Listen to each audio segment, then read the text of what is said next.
Israel ने अपने 3 target चुन लिए हैं। हमास के साथ साथ हूती विद्रोही और हिजबुल्लाह से एक साथ लड़ाई शुरू हो चुकी है। अब अमेरिका ने इजराइल की मदद के लिए अपना हलाका बम तैयार कर लिया है। ये ऐसी पावर है जिसके आगे इजराइल के हर दुश्मन का मारा जाना तय है।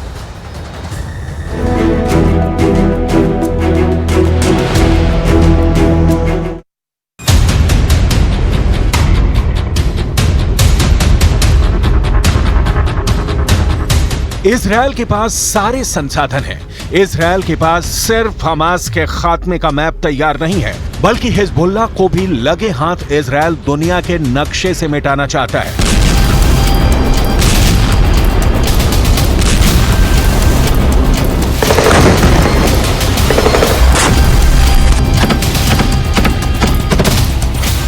ये बहुत बड़ा प्लान सिर्फ इजराइल के प्रधानमंत्री बेंजामिन नेतन्याहू का नहीं है।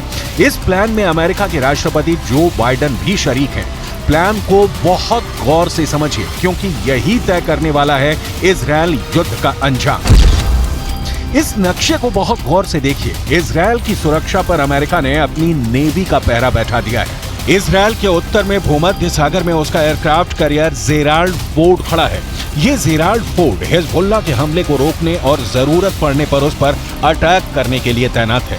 अब सीधे स्वेज नहर से आगे लाल सागर में आइए। लाल सागर में अमेरिका ने एयरक्राफ्ट कैरियर आइजनहावर तैनात किया है। ये परमाणु बम से लैस युद्धपोत यमन के हूथी विद्रोहियों की मिसाइलों को नाकाम बनाएगा, जो यमन से इजराइल की ओर हूथी फायर कर रहे हैं।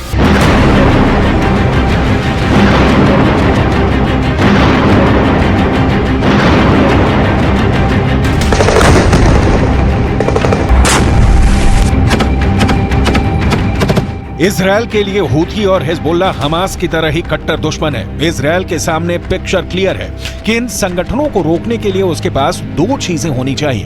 पहला अमेरिका और दूसरा उसके पास अत्याधुनिक हथियार। इजराइल के पास इस वक्त दोनों मौजूद है। अमेरिका, ब्रिटेन, फ्रांस जैसी शक्तियां इजराइल के साथ खुलकर खड़ी हैं। आपको आगे बताएंगे कि लाल सागर और इजराइल का कनेक्शन क्या है, लेकिन उसके पहले लाल सागर में उतरे अमेरिका के महाविनाशक एयरक्राफ्ट कैरियर आइजनहावर की डिटेल। आइजनहावर स्ट्राइक किस्म का युद्धपोत है जो परमाणु हथियार, अत्याधुनिक फाइटर जेट और रेडार सिस्टम से लैस है। अमेरिका के इसके जरिए यमन के हूथी विद्रोहियों को चेताने की कोशिश है। हूथी विद्रोहियों के साथ ईरान के सामने अमेरिका क्लियर कर रहा है कि इधर ईरान आंख उठाकर भी नहीं देखे। आइजनहावर युद्धपोत पहले भूमध्य सागर में तैनात था, लेकिन लाल सागर में अब इसकी तैनाती रहेगी। दरअसल यमन से हूथी विद्रोहियों की तरफ से लाल सागर के रास्ते ही इजराइल के दक्षिणी भाग पर हमला किया जा रहा है और अमेरिका का यह युद्धपोत इन मिसाइलों को इंटरसेप्ट कर उन्हें नष्ट कर देगा। दरअसल अमेरिकी युद्धपोत की तैनाती लाल सागर में इजराइल को यह गारंटी देने के लिए भी है कि अमेरिका इजराइल की रक्षा के लिए समंदर, आसमान और जमीन हर तरफ मौजूद है। अमेरिका के लिए हमास या हिजबुल्लाह को खत्म करना उसका मकसद कतई नहीं है। अमेरिका का मकसद है ईरान को हस्तक्षेप से रोकना, तुर्की को इजराइल युद्ध की जमीन से दूर रखना, सऊदी अरब को इसमें भूमिका नहीं तलाशने की सलाह देना।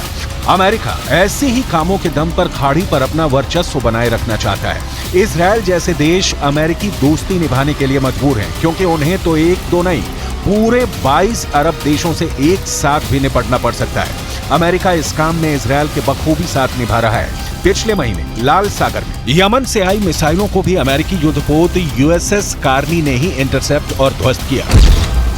युद्धपोत यूएसएस कार्नी एक डिस्ट्रॉयर है। इसका इस्तेमाल हवाई हमले रोकने या पानी और जमीन पर हमले के लिए होता है।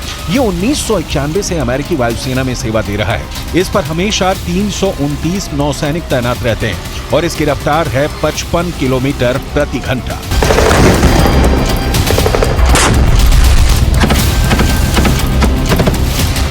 लाल सागर को अमेरिका फुल प्रूफ बना देना चाहता है, ताकि इजराइल पूरी आजादी के साथ हमास को गाजा पट्टी में मौत की नींद सुला सके। जो 2 एयरक्राफ्ट कैरियर अमेरिका ने इजराइल की सुरक्षा के लिए तैनात किया है, इनमें एक का टारगेट है यमन के हूथी। लेबनान के हिजबुल्लाह की तरह ही खूंखार होते हैं हूथी, और हिजबुल्लाह की तरह ही हूथी विद्रोहियों को ईरान का साथ हासिल है, बल्कि ईरान, इनका पालन पोषण करता है।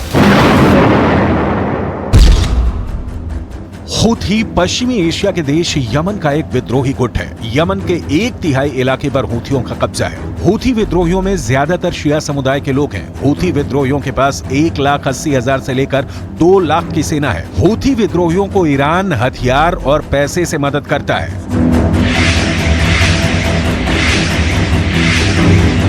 हूथी विद्रोही हमास के साथ खड़ा देखने के लिए इजरायल को निशाना बना रहे हैं। जाहिर है अमेरिका बीच बचाव के लिए आएगा ही, और जब आएगा तो हथियार भी लाएगा। अमेरिकी युद्धपोत आइजनहावर की क्षमता आपको जरूर देखनी चाहिए, क्योंकि तभी आपको यह क्लियर हो पाएगा कि यह युद्धपोत आखिर हूती विद्रोहियों से इजराइल को बचा पाने में कितना सक्षम है, इसकी खासियत क्या क्या है, कितना यह ताकतवर है, ये जानिए। आइजनहावर निमित्ज क्लास एयरक्राफ्ट कैरियर है, यह समझिए, निमित्ज क्लास एयरक्राफ्ट कैरियर है और अमेरिका की ओर से पहले ही इजराइल भेजा जा चुका है। मतलब कि ये कि यूएसएस आइजनहावर परमाणु ऊर्जा से भी लैस है, न्यूक्लियर पावर से लैस होने का मतलब आप समझ सकते हैं। और इसके अलावा 3D रेडार से लैस इस जंगी जहाज में टारगेट को इंटरसेप्ट करके उसे नष्ट करने की क्षमता होती है, यानी कि उसे टारगेट करके पहले पहचानना और उसके बाद उसे तबाह कर देना, यह क्षमता है इसकी। लेकिन इसकी ऊंचाई की अगर बात करें तो 244 फीट यानी कि 74 मीटर इसकी ऊंचाई है। दिल्ली के कुतुब मीनार से भी ज्यादा यह ऊंचा है। इसकी रफ्तार है 56 किलोमीटर प्रति घंटा। आइजनहावर पर एडवांस फाइटर जेट तैनात हैं और इसीलिए इसे बहुत ज्यादा ताकतवर माना जाता है। युद्ध विमान वाहक पोत कहा जाता है, एयरक्राफ्ट कैरियर कहा जाता है। इस पर 56 फाइटर जेट और हेलीकॉप्टर भी तैनात किए जा सकते हैं और यह वही वॉरशिप है जिसने खाड़ी युद्ध में अहम भूमिका निभाई थी। आइजनहावर आज से नहीं, 1977 से अमेरिकी नौसेना में तैनात है और अब अमेरिका इजराइल को कई आइजनहावर भेजकर इजराइल की ताकत बढ़ाने में लगा हुआ है।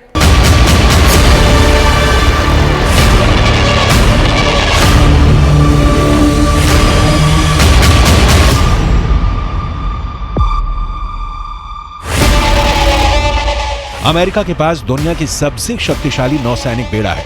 अमेरिका इसकी ताकत का एहसास पूरी दुनिया को कराता रहा है। इजरायल के साथ अमेरिका के खड़ा नहीं होने की दशा में इजरायल का अस्तित्व तो बच पाएगा कहना मुश्किल है, क्योंकि इजरायल पर ईरान जैसे देशों की गिद्ध दृष्टि जमी रहती है। ईरान जैसे देश अब तक कबूल नहीं कर पाए हैं कि अरबों के बीच एक यहूदी देश बसा है। यही कारण है कि हमास और हिजबुल्लाह जैसे संगठनों को खाद पानी देकर ईरान उन्हें पालता रहा है, और यही वजह है कि अब अमेरिका अपनी हैसियत दिखा रहा है।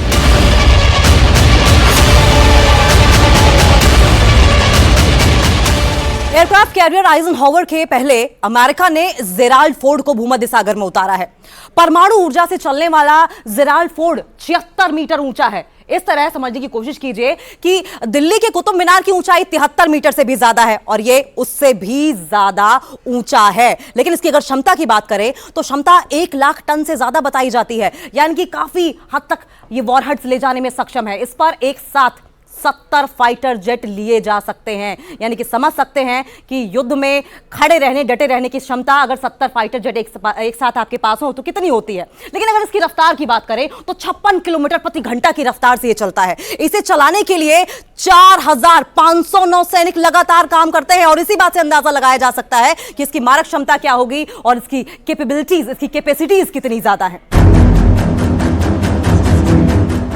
एयरक्राफ्ट कैरियर आइजनहावर और जेराल्ड फोर्ड दोनों वॉरशिप परमाणु शक्ति से संचालित हैं और क्षेत्र में किसी भी प्रमुख शक्ति से मुकाबला करने के लिए भूमि पर हमला करने वाली मिसाइलों और F-18 लड़ाकू विमानों में सैन्य शक्ति रखते हैं। समंदर में इजरायल को अमेरिका का सपोर्ट देखा, अब आसमान में देखिए।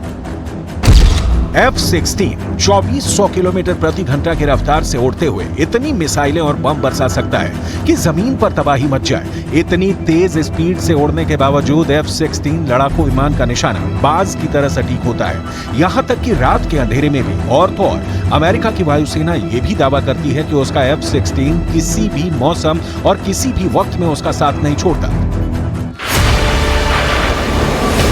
अमेरिका का ऐसा दमदार F-16 जेट पश्चिम एशिया में 24 घंटे ईरान के सिर के ऊपर मंडरा रहा है और अमेरिका अपना third anti ballistic missile defence system और पैट्रियट मिसाइल डिफेंस सिस्टम पहले ही पश्चिम एशिया में तैनात कर चुका है। हमास या हिजबुल्लाह की लाख कोशिशों के बावजूद इजराइल इनसे अकेले निपटने में सक्षम है, लेकिन ईरान और कतर जैसे देश अगर हमास को बचाने उतरते हैं तो क्या होगा। अमेरिका इसी की तैयारी में जुटा हुआ है, लिहाजा वो इजराइल को खुलकर सपोर्ट कर रहा है, चाहे वो हथियार हो, एयरक्राफ्ट कैरियर हो या फिर F-16 जैसे लड़ाकू जहाज, इजराइल के लिए अमेरिका ने अपने सारे संसाधन खोल रखे हैं। ये सही है कि ईरान अमेरिका से टकराया तो जंग होगी, और वो रूस यूक्रेन महायुद्ध से भी बड़ा, विनाशक और मौतों वाली होगी। लेकिन इसके बीच का सच है कि दोनों युद्ध भड़का रहे हैं। ईरान हमास या हिजबुल्लाह का साथ नहीं छोड़ सकता, तो अमेरिका भी इजराइल को धोखा नहीं दे सकता।